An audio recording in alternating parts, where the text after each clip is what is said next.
Welcome to TMS Insights, February 2015. It's a happy new year from all of us at TMS. It's Jeremy Hook and Ben Clark bringing you the updates that have started with a year that has already begun very well, Ben. On fire, Jeremy. I mean, it's been an amazing start to the year. The market hit, I think, a 7-year high yesterday, of course, with the RBA's decision to cut rates. And one of the biggest factors that drive share markets, of course, is interest rates. It leads to higher valuations from analysts on stocks as future cash flows become more valuable in a present sense. You also see that continued push for dividend yield, and also a lot of companies that carry debt on their balance sheet have found that that's now getting cheaper and cheaper to service, and it should see more M&A activity, I would say, over the next year or so. So, been a great start to the year. Yeah, so record low interest rates, a welcome gift to all investors to start the year. Ben, last year wasn't quite as robust, 1.1% gain for the index through the year. We've actually started better.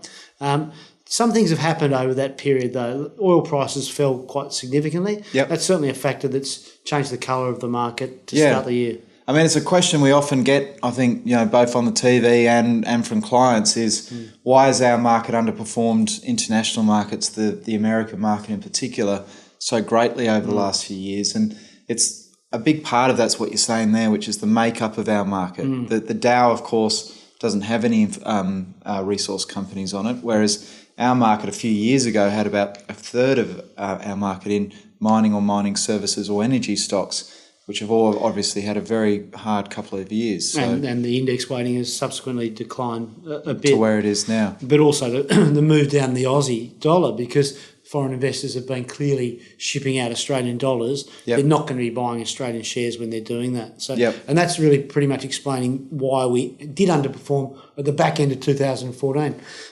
But we come into February and it's a really busy time for us. So holidays are certainly long gone. It's time for a lot of work to find out how companies have been performing in the December half. Yeah, certainly. And, we've had a couple of companies that kicked off the earnings season.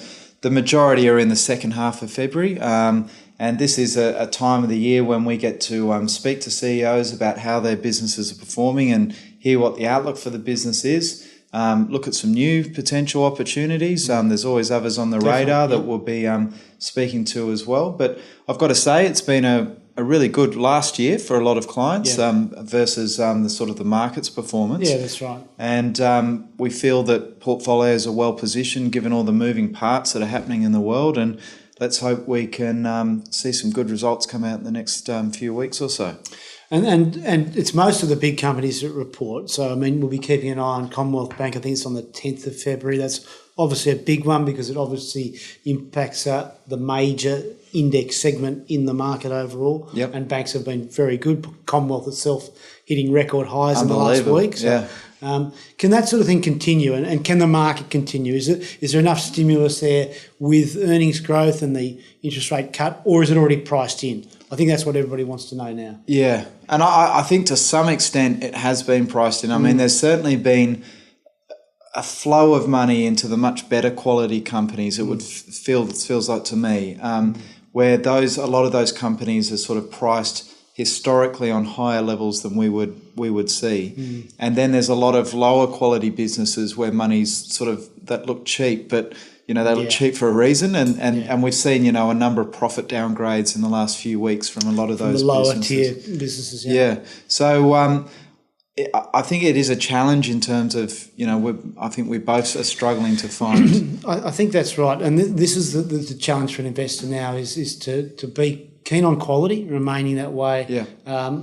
We're very pleased that we haven't had any of these dog stocks that have really reported badly and given some profit warnings. There's actually been a stack of them over the last 12 months, and avoiding them has certainly been important. But now it's about maintaining some discipline in terms of asset allocation and staying with quality investments, because it's quite unparalleled where we're at, record low interest rates, and the year ahead will have both good and bad, I think, and I think we have to be ready for it all. So we're looking forward to it. We're up for it here at TMS, and we'll be back in the middle of the month after some of the reports are out to bring you some more updates.